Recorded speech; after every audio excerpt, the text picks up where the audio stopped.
2025ರ ಒಂದು IPLನ ಮೆಗಾ ಆಕ್ಷನ್ಗಾಗಿ ಈಗ ತುಂಬಾನೇ ಕ್ಯೂರಿಯಾಸಿಟಿ ಹೆಚ್ಚಾಗಿದೆ. ಕಳೆದ ಬಾರಿ ಅಂದರೆ 2022ರಲ್ಲಿ ನಡೆದ ಮೆಗಾ ಆಕ್ಷನ್ನಲ್ಲಿ ಇದ್ದಂತಹ ಒಂದು ರೂಲ್ಸ್ಗಳು ಈ ಬಾರಿಯ ಅಂದರೆ 2025ರ ಒಂದು ಮೆಗಾ ಆಕ್ಷನ್ನಲ್ಲಿ ರೂಲ್ಸ್ಗಳು ಚೇಂಜ್ ಆಗಲಿವೆ ಅಂತ ಹೇಳಲಾಗ್ತಿದೆ.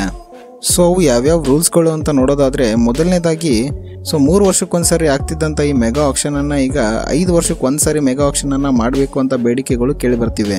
ಅದ್ರ ಜೊತೆಗೆ ಪ್ರತಿಯೊಂದು ಟೀಮ್ನಲ್ಲೂ 4 ಜನರನ್ನು ನಾವು ರಿಟರ್ನ್ ಆಗಿ ನೋಡ್ತಿದ್ವಿ. ಆದರೆ ಈಗ 4ರಿಂದ 6 ಪ್ಲೇಯರ್ಸ್ಗಳನ್ನು ರಿಟರ್ನ್ ಮಾಡಬೇಕು ಅಂತ ಒಂದು ಬೇಡಿಕೆಗಳು ಕೇಳಿಬರ್ತಿವೆ.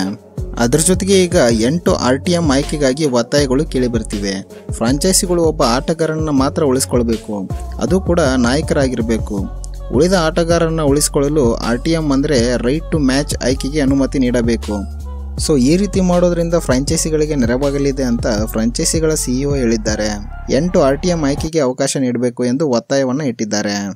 ಫಾರ್ ಎಕ್ಸಾಂಪಲ್ RCB ತಂಡ ವಿರಾಟ್ ಕೊಹ್ಲಿ ಅವರನ್ನು RTMನಲ್ಲಿ ಆಯ್ಕೆ ಮಾಡಿದೆ ಅಂತ ಅಂದ್ಕೊಳ್ಳೋಣ. ಆದರೂ ವಿರಾಟ್ ಕೊಹ್ಲಿ ಅವರ ಹೆಸರು ಹರಾಜಿನಲ್ಲಿ ಕಾಣಿಸಿಕೊಳ್ಳಲಿದೆ. ಅಲ್ಲದೆ ಯಾವುದೇ ಫ್ರಾಂಚೈಸಿ ಎಷ್ಟು ಬೇಕಾದರೂ ಬಿಡ್ಗಳನ್ನು ಮಾಡ್ಬೋದು. ಹರಾಜಿನಲ್ಲಿ ಯಾವುದೇ ಫ್ರಾಂಚೈಸಿ ಕೊಹ್ಲಿಗೆ 20 ಕೋಟಿ ಖರೀದಿಸಿದರೆ ಅಷ್ಟು ಮೊತ್ತವನ್ನು ನಾವು ನೀಡುತ್ತೇವೆ ಎಂದು RCB ತಂಡವೇ ವಿರಾಟ್ ಕೊಹ್ಲಿಯನ್ನು ಉಳಿಸ್ಕೋಬೇಕಾಗತ್ತೆ.